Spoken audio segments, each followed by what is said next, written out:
to Muhammad Ali. It's currently the 9th of September. Today's Friday, so looking forward to the weekend. Just gonna put that in here.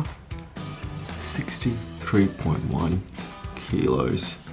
And those are the macros I've been hitting: 280, 250, 220, 200. And just because we're a little higher, and we're trying to get to 62.4, just gonna reduce my carbs and 45 fat. Alright, so let's get the day started. Just gonna take pre, head to the gym right now. Here's basically creatine, pre-workout, and a pump product, multivitamin, and fish oils. Multivitamin, Centrum for Men is my preferred choice.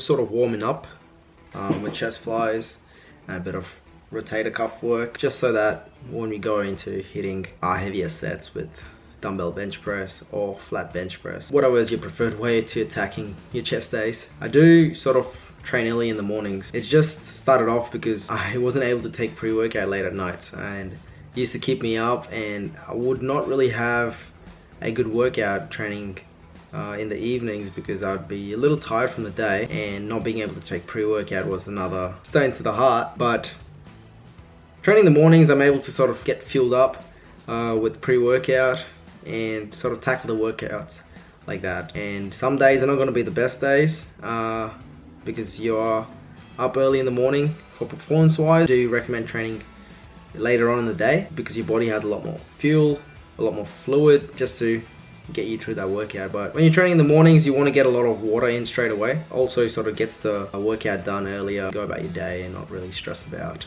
training because it's all over and done.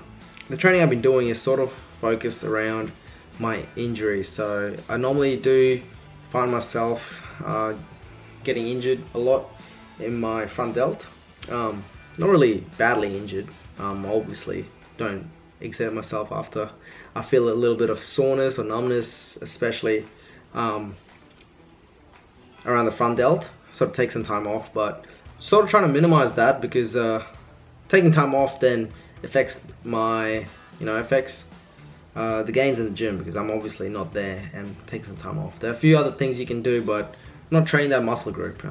So my training has deferred a little bit, and I'll explain that in the next clip. Did do my lower back as well a few years ago. Nothing major, it was just a stress fracture. With leg days, I'm fully recovered. I can squat heavy and go heavy, but on days when things are a little taxing, I do sort of need a little bit extra time just to get my body back to normal.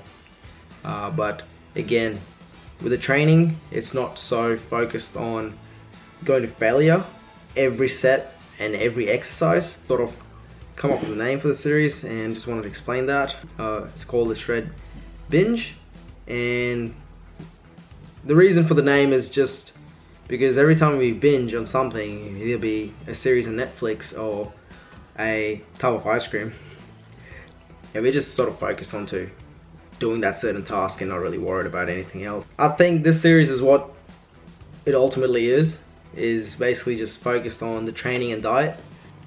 I think, yeah, the next few weeks are going to be quite interesting, and I hope you guys are liking the series so far, to sort of, continue on even after this series is over. The way I felt around training this at around 5 to 6 weeks out, I believe, was pretty good. We were feeling strong in the gym, didn't really have any energy crashes through the day. Same with the brain, we weren't foggy, and we were getting to bed relatively well because we had a bit of that extra output in energy, so come nighttime you were falling asleep like a baby. So overall, around 5 to 6 weeks out, training was pretty good. With training you were putting out a lot more, so your body just naturally sort of stepped up to the standard. It was a good time in training. But yeah, anyways, that's all for now.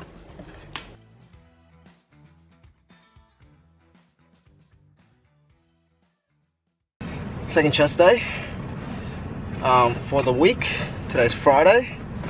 Push, starting a new split as of today, will be push-pull legs And before I used to incorporate shoulder days, but I'm disregarding shoulder days because I found that I do get injured mostly on shoulder days with trouble with my usually impingements in my front delt, and also tightness in my traps, which then leads to sort of me not being able to rotate my neck.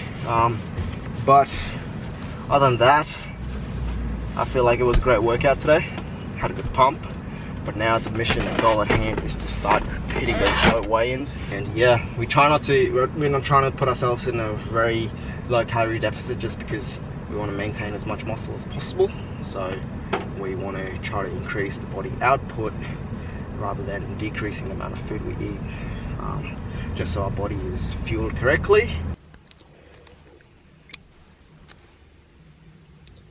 Alright, so got a bit of potato there. We got some chicken, some shallots, spinach, sun-dried tomatoes, a bit of onion, and then lemon iced tea. Just gonna finish up the day with that meal right there. That's the last final meal. Actually, hang on. I've got 150 grams of mandarin, which I can eat too.